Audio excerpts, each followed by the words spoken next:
When we look at the equipment, like we showed on the inside of the cover of the panel board, it's going to tell you what size conductors you can use, and there is a limit. I have seen cases, and of course we never want to see a haircut on a conductor where someone has cut off the outer layer of strands in order to fit a conductor into a connector. You want to size it properly.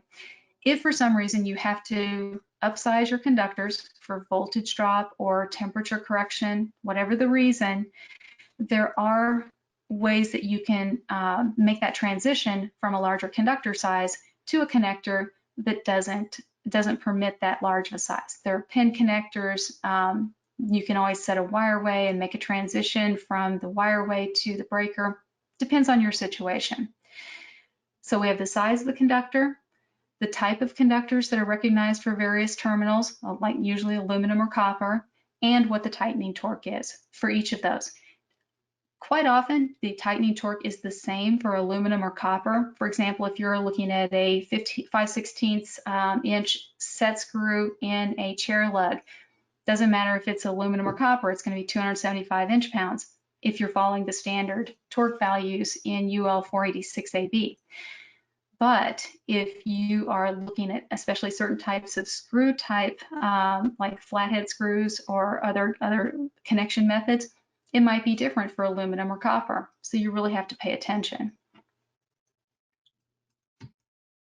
Here's an example on the right of the label that is in panel boards and load centers, and it will have your termination and torque requirements for every type of conductor that you connect within that panel board.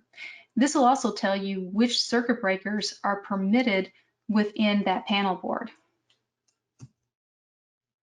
So here's an example. You can't see it really well, but if you look on kind of in the middle left or on the left-hand side of the connector on the right, you'll see that it has the manufacturer, it has a product designator, and then it tells you what size conductors are permitted and what type of conductors. If you could see under that connection on the right, it looks like it maybe says 600 kc mil. I'm not sure. I can't see it that clearly, but it's very common for a connector like this to have a wide range. It could go from 6 gauge to 350 or 1/0 to 600 kc mil.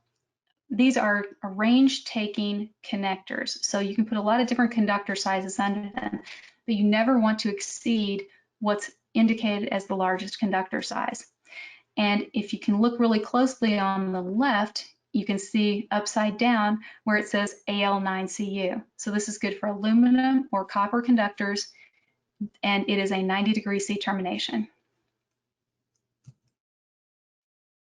Here's a good example of we have multiple connections here, and we'll have permission as to what types of conductors we can install and also what the torque values are for each of those connections. And then when you go to the equipment on either side, you also have to look at the torque requirements for those connections. 110.3b, we mentioned this earlier, listed or labeled equipment has to be installed and used in accordance with the instructions included in that listing or labeling. And as an inspector, of course, you're accepting listed electrical equipment and you're accepting that listing as the basis for approval of the installation. But we still have to have the installer use the right conductor metal and use the right tool to make that termination. So here's an example. If you, oops, I thought there'd be a box there. My apologies, I didn't put a box on that one. If you look kind of toward the left lower side of the screen where it says terminal wire, tells us we can use copper or aluminum. Wire size anywhere from 2 gauge to 300 kc mil. And again, our inch-pounds is 250 inch-pounds of torque.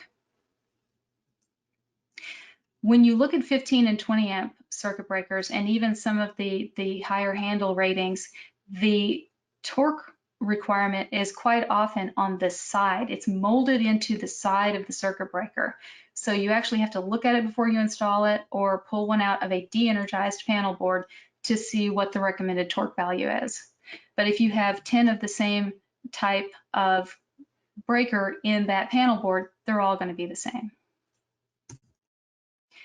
In this case, we have both utility and load conductors in the same enclosure, and you can always tell the utility because you can see this yellow stripe. Utilities normally require a yellow stripe on their neutral conductors, whereas the NEC requires white or gray marking, with a few exceptions. But all of these terminations have the same torque requirement. Hopefully our utility installers or contractors that work for the utility are also using torque wrenches.